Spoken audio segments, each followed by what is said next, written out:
I didn't feel good about it, but what's done is done. And now I'm lying bleeding on the floor. I put a bullet in his head.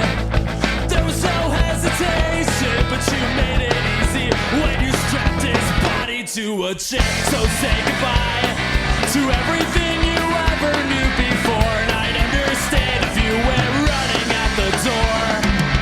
And I'll keep you safe, and no harm will ever come to you, I swear. And I'll kill if they even dare. I'll kill, I swear.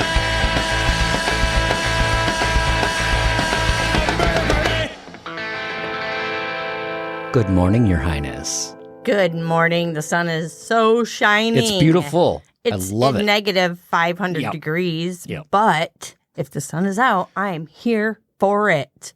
How are you today? I'm doing good. How are you doing? Boo! Can we just have a moment? What is it? It's TikTok.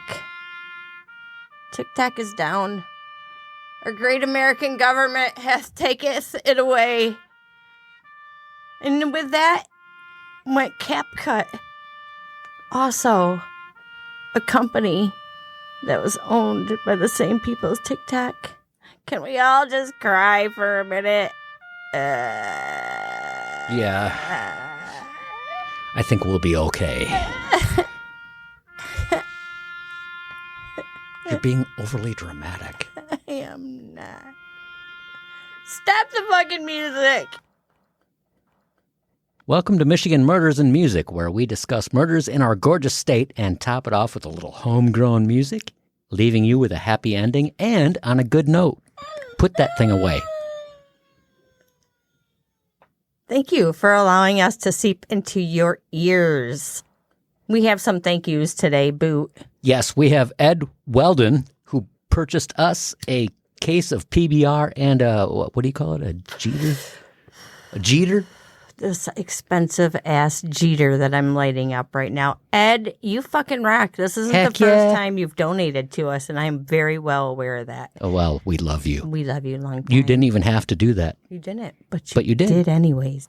Also, I would like to thank Emily Richardson again because she supports us monthly. What is this Amazon affiliate thing? Michigan? So you guys, we have a Amazon affiliate link now, and it's Mish Murders 2020. If you go to Amazon, you can buy stuff, and that also helps support us. I have an explicit content warning, which Excellent. is very I self-serving, need to smoke. Oh, because I had a little thing.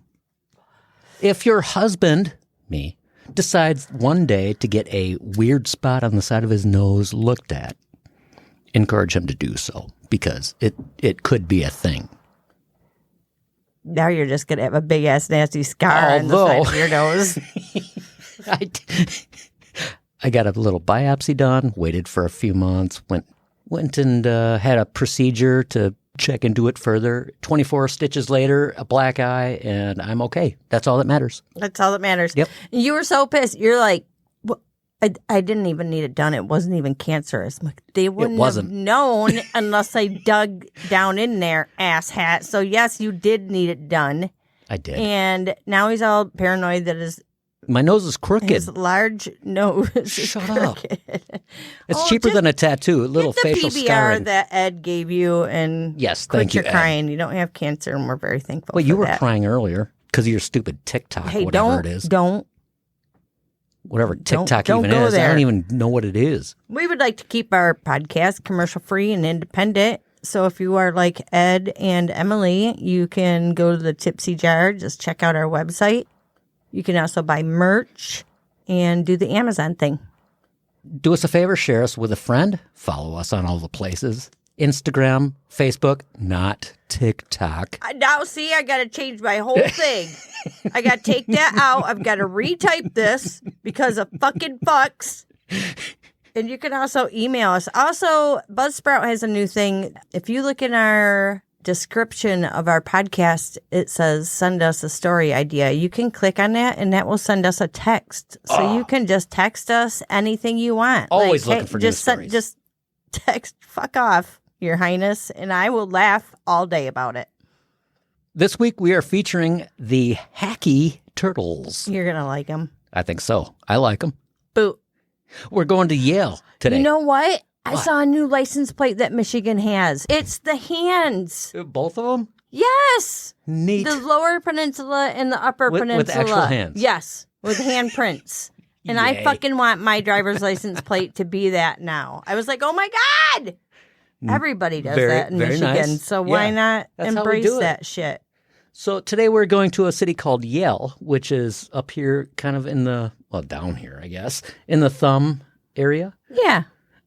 East of Detroit. Northeast. It's a tiny, tiny town. How small? 1,890 people. That's pretty small. There were more people at your last show than that. My last show was pretty huge. Today we are talking about Tia Marie Skinner. Michigan Department of Corrections number 814780. Date of birth, December 8th, 1992. Jesus Christ. She's a baby. I was, never mind where I was. Yeah, I know. I was all grown up by then. She resides at the Huron Valley Women's Complex Jail. Tia was born into the prison system. Valerie Borja gave birth to Tia on the 8th of December in 1992. Borja? Is that how you pronounce that? Borja? Okay. Borja? Fuck if I know how to pronounce it. Why are you calling me out? Because I didn't know. Jesus. I was asking. You could have acted like I did know what I was talking about. Tia first belonged to the state as part of the foster system. In fact, she belonged to the state until she was 3 years old. Ugh.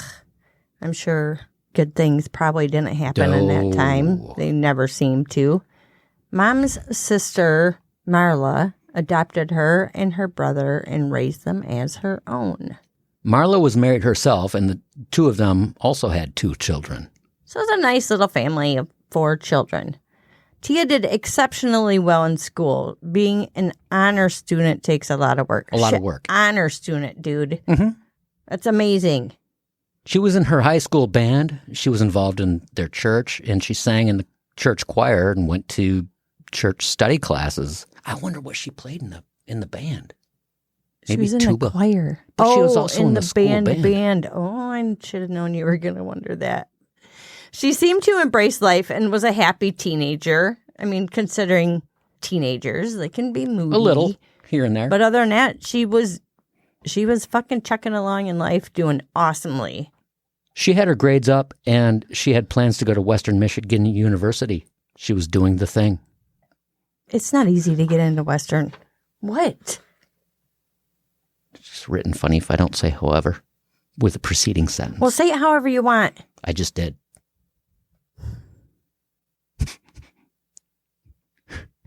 I'm going to fucking choke him. In October of 2010, Tia started dating a boy named Jonathan Kurtz. Jonathan lived in Avoca, but also went to school with Tia at Yale High School. Tia was 17 and a junior, while Jonathan was 18 and about to graduate high school. Jonathan didn't seem to have the best role models in his life and wasn't really heading down the right path. Not so much. He was known to be a bit of a drinker and a partier. At such a young Which age. means he was probably smoking weed. What? Yeah. People still do that? Of course. Even more so now. Let me relate I don't think this so. bitch It's up. something they did back in the 70s. Fuck off. Hippies and stuff. His neighbor, James Preston, started hanging out with him and trying to influence his life in a positive way by taking him to church. Well, that's always beneficial, especially if it's a Catholic church. I don't know. I don't know if it was a Catholic Cults. church, but Cults. hey, Cults. James was basically a good They're kid. fucking cults. He had loving parents. He did well in school. He was an athlete and an Eagle Scout. Ah. Isn't that when you're older and you're a Boy Scout and they call it an Eagle Scout because you're not a boy anymore? You have to earn that. It's a thing. It's a real honor for those people. Okay. I'm sorry, I can't call them those people. That's probably offensive. This is where Tia met Jonathan and the two of them started dating. What is it about wanting... She's likes the on bad her boys. way onto goodness. Like, why? Why start dating a Dingleberry? shitbird? They only had been going out for 2 weeks when Marla confronted Tia with big concerns about jading Jonathan. Or dating Jonathan. Because Jonathan wasn't in with the best crowd, Marla was not going to allow Tia to date him. Tia was on the correct path so far, and Marla didn't want to see that she didn't want to see her swayed. Yep. On the 31st of October, Marla gave the final no to dating Jonathan and took away Tia's phone. She found out that Tia was still texting with him. Not only that, yeah. but she saw a text where Jonathan said that he loved her. Oh, They were dating for 2 weeks. I love you. And that honey Marla bunny. was like, no, ma'am, you are not going there. Give me your fucking phone. So Marla took her phone away, as every parent has every fucking right to do at any given moment. Well, it didn't go very well. Go through their bedrooms, too, because fuck them. They don't have any rights. You're in my house, Gus.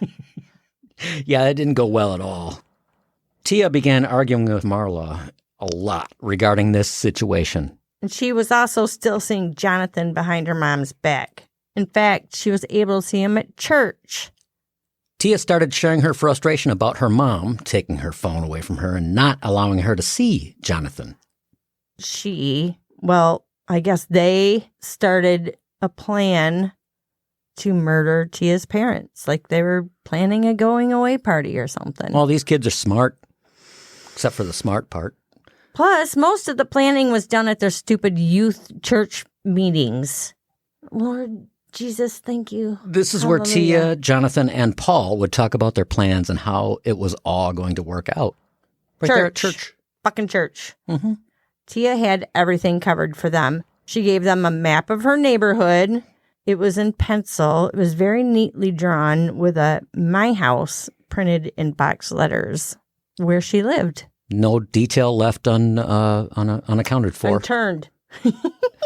She offered Jonathan and James $1,000 to take care of her parental problem. $1,000 fucking dollars. Yeah, it's cheap for a hitman. Listen, or bitch, hitmen. I know it's 1992, but $1,000 is not going to cover my expenses. You can buy a lot of marijuana for that. A marijuana? Mm-hmm. Apparently that's what they want. She also gave them a handy-dandy tip list. Oh, we're going to get into that in a minute. On the night of November 11th, 2010, Tia and her parents went out for dinner. Her older brother was in town from Grand Rapids. When was 2010? It's before the 2010th. Sometime that evening, Tia left her bedroom window open and a nice assortment of knives on her bed for convenience and a ladder against the house to make it easy for, people to enter the window, I guess. Sounds like a kind of a Rapunzel thing. What? Rapunzel. At some point that evening, she also snuck her phone and sent a deadly text. It has to happen tonight. Dude, can you imagine? Just, you're 17. You're sneaking in to text two boys that you go to church with, and you're like, tonight's the night. You got to do it. It has to happen fucking tonight. It's weird. I don't understand. No, it's that there's mentality. It's really absolutely crazy to me. Later, after dinner, Tia begged her brother to go downstairs to watch a movie with her. Her brother was actually in town from Grand Rapids. He was an ER nurse, I learned. He didn't want to go downstairs because they had a new TV upstairs. Why would he want to go downstairs? Right. Dude, let's watch it up here on the new TV. Maybe the ambiance is nicer down there. So whatever. Whatever. He finally gave in to Tia, and they went downstairs to watch the movie. When the movie begins, Tia keeps making excuses to go upstairs to get things, but never returns with things. I mean, at least fake it if you got a thing. He Grab noted something. the odd behavior after having begged her to watch movies downstairs. At one point, she asked her brother for homework help, but then she didn't bring her homework down. Just acting really odd. Tia's parents turned in around 11:30 p.m. that evening for bed. On her final trip downstairs, Tia tells her brother that something is terribly wrong upstairs. It was around midnight when two men, their faces covered, entered the bedroom of Marla and Paul. They managed to stab both of them numerous times until Paul chased them away from his wife and ultimately his children. Tia's brother runs upstairs and finds the scene. His dad's blood everywhere. His father is staggering through the house, leaving a blatant blood trail. It was everywhere. Handprints, it was everywhere. He tried giving his father CPR because he was an ER nurse. He was used to seeing this kind of stuff. Marla calls 911, but Jeff takes over the call. Jeff is the brother, the kid. He states that he's an ER nurse, but he can't take care of the situation alone to get the police and medics here as soon as possible. Unfortunately, after being stabbed 23 times, Paul ends up passing away. Right underneath his own child's hands. It's horrible. And being a hero, he chased those fuckers out of his house. During this chaos, the brother is yelling for Tia to come upstairs and help their mom, or fucking do something. She didn't come upstairs. No, she's downstairs yelling to her brother, I can't come up there. Oh my God. So help shows up in the form of police and ambulance, and Marla is taken to the hospital, and she fucking survives 20 plus stab wounds. When Jeff was interviewed, he had thought there was only one guy involved. However, when the police were able to talk to Marla in the hospital, she stated that there was definitely two people. In fact, her husband was stabbed first, and he went, hun, and then she woke up and she started getting stabbed. Ugh. Awful. Fucking awful. Marla's oldest daughter mentioned that Tia had been arguing with their mom over this boy and her cell phone activities. Police, of course, mark off their crime scene. They question the kids and start searching for evidence. Two very different knives were found near Paul's body, near the entryway. Yes, one looked more like a hunting knife. It kind of had like a weird curve to it, and the handle had a curve to it. And the other one looked like your average normal killing butcher knife from the kitchen. Oh, yeah, the killing one. The basic. They noted the ladder and the open window to Tia's room. Upon searching the outer part of the house, the yard area, an officer found that hand-drawn map that Tia made. Yeah, she has some good accomplices there, doesn't she? Yeah. Let's drop the map here. Yeah, we're here. Hi. All right, take your pants off, too. On the way to the police department, Tia was calm. Too calm. Talking about her future at Western Michigan University. Police thought it was odd for a 17-year-old to be so calm after her parents were so brutally attacked. During an interview with police, Tia pointed the finger at James Preston first. Then she told them that Jonathan Kurtz and James Preston did it. She did one of these. He did it. He did it. Yep. When the officers put her own map on the table, she finally admitted to being involved with the murder of her own parents. I would have loved to see your face. Cell phone records revealed text messages between Tia, Jonathan, and James that indicated that the crime had been planned by all three of them.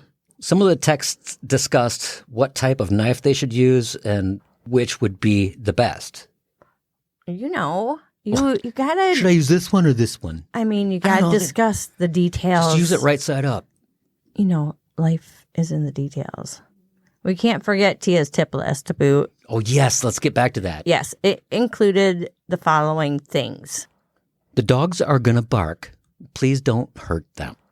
Parents' room is over all doors in the kitchen. Whatever that means. I don't know. Sliding door leads to fenced-in backyard. The quieter, the better. The stairs creak. The later, the better. The best place to park is at the abandoned house just up the street. She's thorough. She just gave them everything you need to know to sneak into my house. Choose the knife of your choice that's lying out on my bed. Yeah, the pointy one. The pointy, anointy. When the boys were questioned, they all did the same thing that Tia did. They're kind of all like, he did it. I wasn't. Pointed the finger at Tia and at each other. Until they couldn't, because basically Tia pointed the finger at everybody. Well, I didn't do it. He must have done it. Nope. She did it. Put that thing away. I'm going to cram that up your bottom. Oh.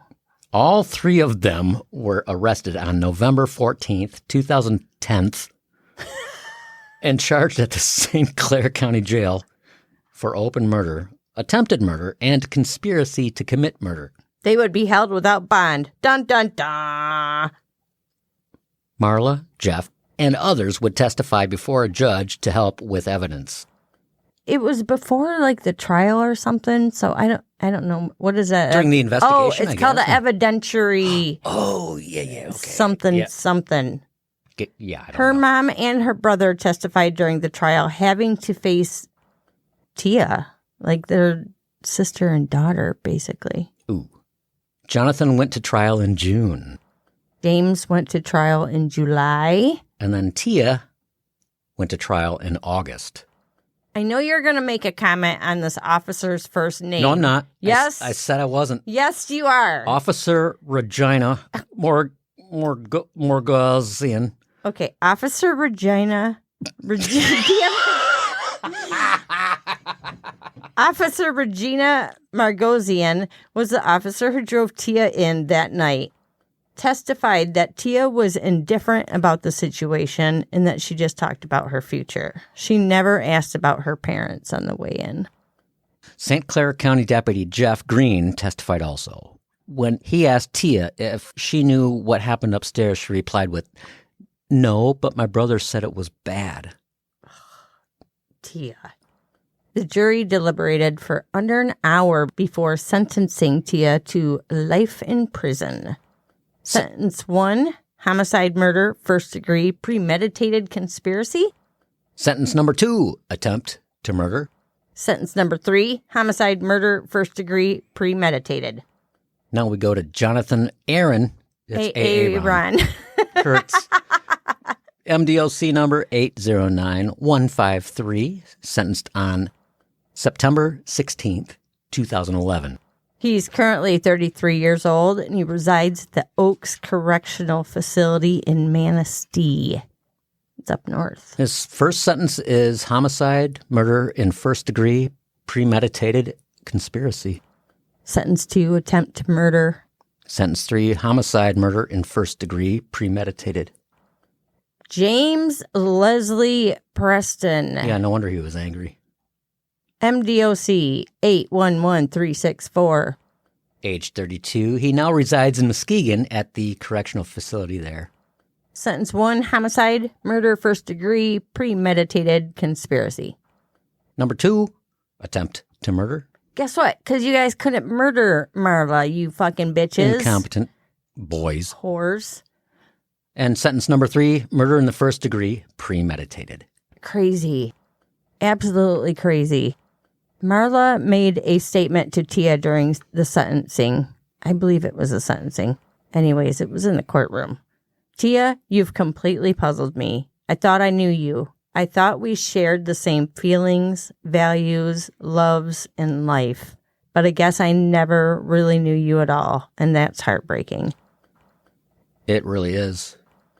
In her first interview after the situation happened, Tia told the Times-Herald, "It sounded awful to me. It literally made my heart break in two to hear my dad like that." Oh, I'm sure it did, Tia. She also said, "I think it was just awful. I just had a bad temper and I took it out on somebody who didn't deserve it. Somebody who looked after me and took care of me." Yeah, hindsight's 2020. Sucks. She says that she hoped that both of them would have pulled through. That's it. Since then, Tia has appealed 3 times. One of those times was because of the Supreme Court juvenile law changes that we have discussed previously. None of the appeals worked. She will remain in prison for the rest of her life. Tia is currently 32 years old. Fucking crazy story. She could be graduated from her Western Michigan University. The one thing I never learned is what she wanted to go to school for, but I'm flabbergasted. No, I'm glad she's off the market as far as any sort of doctor, lawyer, anything. If she's going to kill people, that easily. Get. After 2 weeks. Go on. Get now. After 2 weeks of knowing somebody or dating them, I guess. It's crazy. I watched part of this on Killer Couples. The rest of it I found in court documents and in newspaper articles. Your Highness. Yes, sir. Can we have a happy ending now? We can have a happy ending. This week we are featuring a band called the Hacky Turtles. A 5-piece indie rock band based out of Grand Rapids, Michigan. All music can be found on Spotify and Apple Music. The band is partnered, oh my God, this part's so cool. The band is partnered with the Sea Turtle Conservancy. A portion of every merch sale goes directly to preserving turt habits. Aw. So cute.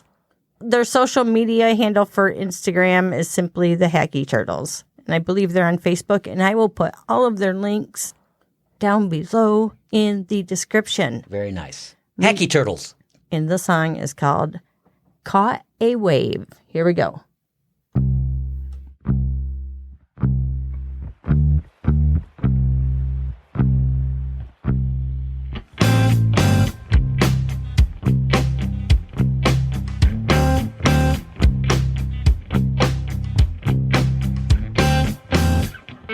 Light up the exits, we're going down.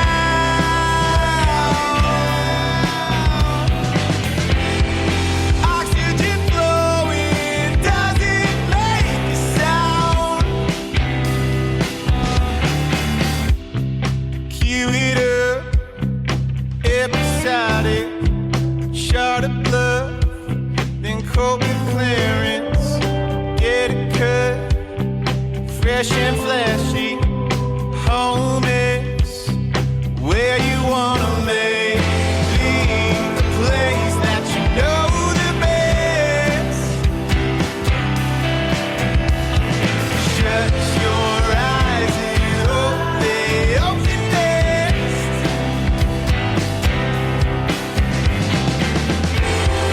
Clearing it up, throwing by the way. You don't resist, it's just a conversation. Starting to blur, sure this is not okay. You do persist without the motivation. Caught away.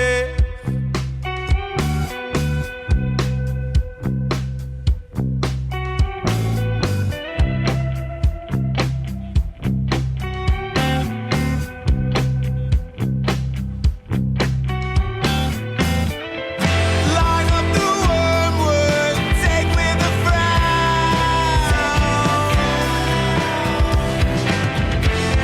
Stood in the doorway, corners ear to ear. Bent over, porcelain, king of the long night. Chance on. Back to normal, slow climb. Grab a tool and build and teach and grow. Do what you do. Faded and jaded memory of two.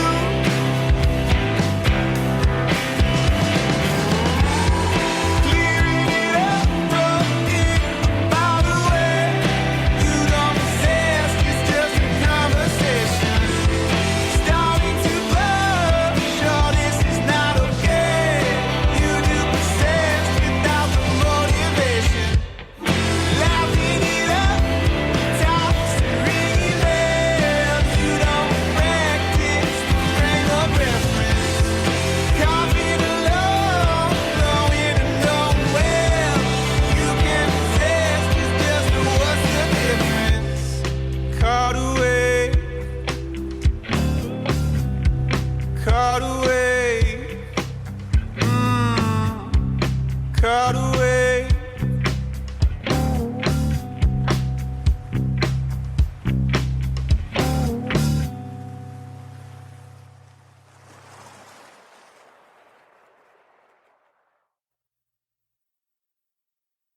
Thank you for choosing Michigan Murders and Music. Please rate the show wherever you listen. Michigan Murders and Music is produced by The Boots. Episodes are researched and written by Your Highness. Edited by Your Highness. Views and opinions are the sole stupidity of us and us alone. Don't blame others, please. Listening to this podcast could quite possibly cause major problems to your earballs and definitely will mess up your kids. Permission has been given to us by the bands, and we purchase our music on Bandcamp.com. Support your local music scene and all local music scenes.